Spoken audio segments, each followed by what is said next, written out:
Hey, what's going on guys? Welcome back to another PS5 Jailbreak news update. It's been a while since I've done one of these updates here, mainly because things have been quite quiet over the past couple of weeks, although we do have a bunch of updates here to dive into in this video. Perhaps this is the calm before the storm. But anyway, one of the main things that you will have definitely noticed if you have been running the jailbreak on the PS5 through the web browser over the past couple of days is a massive speed improvement to the UMTX2 exploit. So this was brought to us by IdleSauce a few days ago here, where he says performance improvements, the clear function of the ROP, which is called every time after a chain is launched, is now using set with an already zeroed array. This is much faster. The latency of calls went from 6 milliseconds to 0.2 milliseconds. Also not yielding before the UMTX destroy has improved the success rate significantly. The exploit now often completes within 1 to 3 seconds, whereas before it used to take around 10 to 60 seconds. So a massive improvement here, and the difference is night and day. You can now get up and running with K-Stuff to run your PS4 packages within just a few seconds here. As you can see, when I'm trying to run Minecraft, I don't have, the jailbreak running, so it tells me I have to download it from the store. Look how long this takes here. I just run the jailbreak, only takes a couple of seconds to run the elf loader, then I can just select the K-Stuff option in the payload select, and then head straight back to the home page and launch Minecraft. And just like that, within a few seconds, we've gone from not being able to run PS4 fake packages to being able to run PS4 fake packages with the jailbreak running in just a few seconds. And this is pretty consistent. I'll show a couple of other attempts I've done here as well, and they all take within 1 to 3 seconds. Now, it's still not perfectly stable. It will occasionally crash. I did get one crash as I was, running multiple tests here. So it's still not immune from crashing.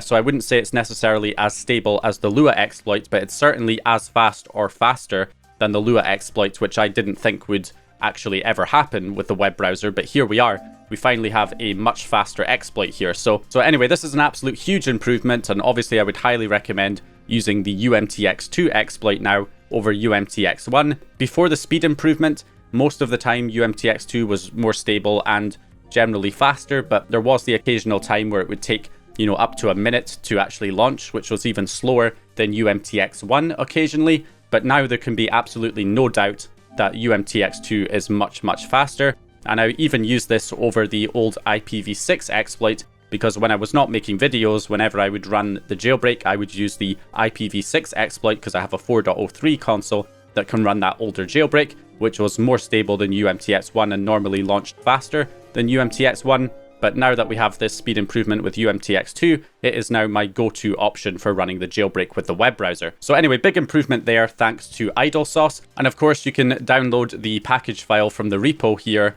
as well. Just download the dev package here and install it with the package installer so that you'll have the web browser icon in the media section that you can launch to get a quick shortcut onto the exploit.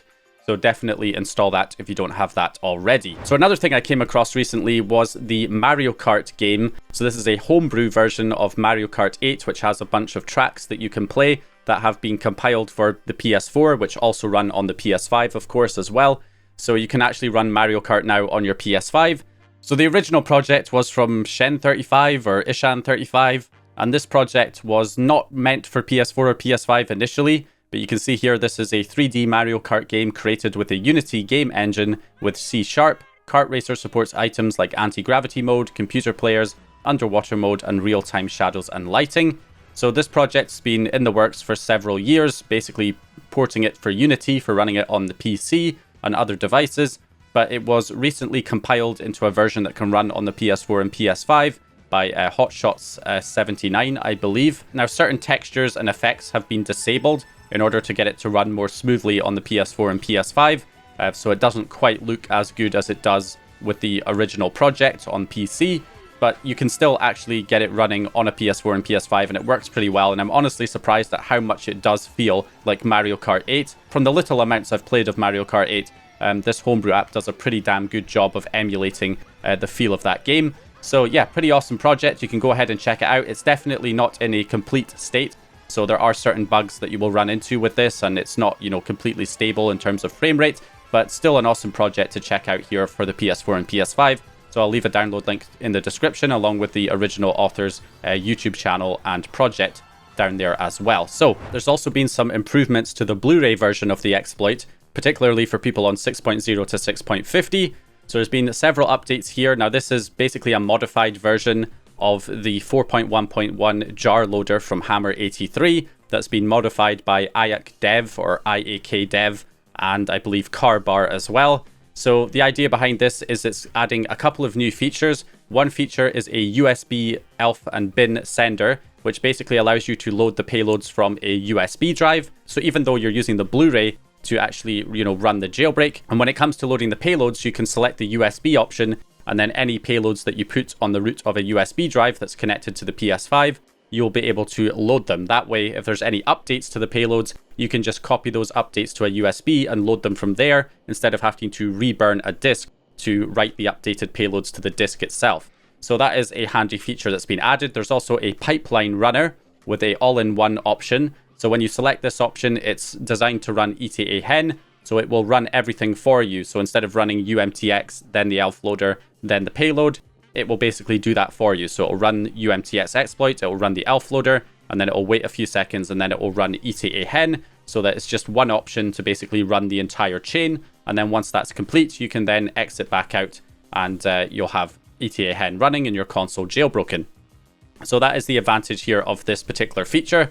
Now, one kind of thing I've noticed about this that's a bit strange on older firmwares is the version of ETA hen that's included in these builds is actually a pre-release build. It's not the official release. And that appears to be because with the official release, at least on my 4.03 system, whenever I try to load it using this particular method, whenever you close the disc player app, it will just crash the console. So you cannot close the disc player app without it crashing after you've loaded ETA hen, unless you use the pre-release version that's built into these ISOs, in which case it will allow you to close the disc player, but then it doesn't allow you to load fake packages as if K-Stuff isn't running. Now, I'm guessing that's probably just an issue on older firmwares, because this is primarily designed for firmware 6.0 to 6.50. So if you're on 6.0 to 6.50, it should work there if you're on those firmwares. But if you're trying to load this on an older firmware, that's probably the issue that you're going to run into. In which case, if you're wanting to use the Blu-ray exploit for whatever reason, you can basically just use the disk jar loader to load the UMTX exploit and the ELF loader,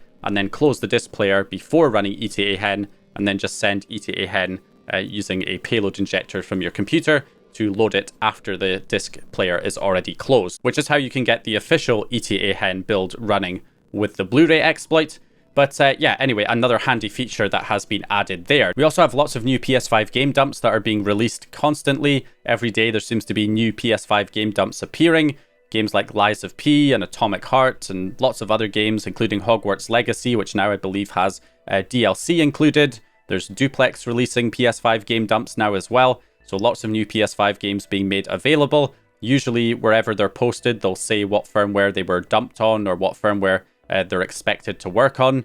So that way, you know, if you're on too old of a firmware, then that game will not run. But, sometimes if it doesn't tell you, you'll just have to test it and see if it works or not on your particular firmware version. Generally, when you're running PS5 game dumps, you should try loading them from an external drive first, because that gives you the best compatibility. Some games just do not load properly from, the internal SSD or even from an M.2 storage drive that you have attached to your console. So it's always best to try and load it first on like a USB or external hard drive. And then if it works and you want to move it to, the internal storage to try it there, then you can do so. But always start by running it from an external drive first to rule out potential issues being caused by running it from an internal drive. But yeah, anyway, so we've got that going on there as well. There's a couple of things that have also been happening in the background over the past few weeks. There was a new PS5 kernel module loader released by Buzzer with the ability to call kernel functions, memory allocation, and kernel patches. So you've got that going on there too. We also have a release from Slayer's Govy, which is the PS5 Fake Zen. So this was a way to bypass a particular security measure that was believed to be active in the PS5 hypervisor for, being able to run Linux on the PS5. Turns out that the firmwares, at least that Slayer's Govy was attempting this on, did not actually include this particular security measure, so this bypass was not actually needed. But if this security measure is implemented in the PS5 hypervisor on higher firmwares, or does get implemented in a higher firmware in future, then this could potentially be used to bypass it to be able to run Linux, assuming we have a jailbreak on those higher firmwares at that time. But anyway, it's nice to see that some of Slayer's research into getting Linux running on the PS5 is now coming to light. So anyway, that's going to probably do it for me for this video. Hope you guys enjoyed this one or found the information useful. If you did, please leave a like and subscribe. And as always, I'll hopefully see you guys in the next video.